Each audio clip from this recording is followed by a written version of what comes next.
Yo, there's a boy.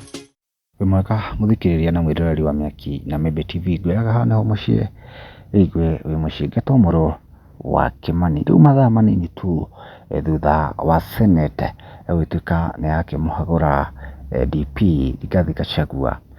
Riu maundu ni makiyumiritie tondu andu ni makikarite na ihoru muno ona ngikirora nenda-ini tita muthenya wa ira kana wa iyo uria magicangamukite nondu uria uragikorire andu kenjuge unexpected tondu matirerĩgagĩrĩra kuringana na uria advocate ake marakĩtwarithagia cira uyu kana ni angĩrakĩhotirwo. No riu undu uria wina king'i haha ni ati ni horo wĩgiĩ senator nominated senator Karen Nyamu thutha wake gukiuga uria ngoro yake irakiuga kana maoni make niguo agicoke akimuhagure.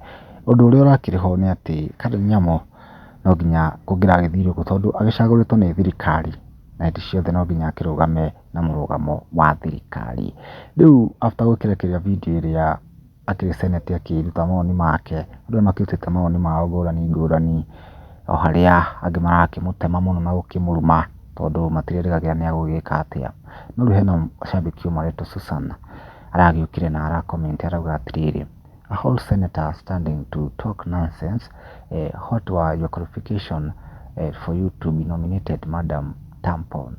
Haria Karen Nyamu arakiremirwo kumiriria na nagicoka arakirekia reply haria arakimwira Susan aramwira my tampon size if I'm not wrong. No akigua tondũ akiuririe ati niki giatumire gĩtũmire kucia gĩtumire ucagũrwo haria nake Karen akimwira no anga size ya tampon yake. Rĩrĩa andu makihurwo na marakara muno okuigĩrĩra reply iyo na mwaki ta George Njuguna atiriri, acha pride, enjoy your remaining term peace free. Ucakiruta maria makiri ngoro. Hena ungi haha okanauga atiriri, uyu ona ti muka wa hihi no thaa ici arathamaka. Ihinda nĩ rĩroka rĩa 2027 makainuka tene. Hihi maoni maku nĩ marĩkũ mũthikĩrĩria wa Miaki na Mebe TV?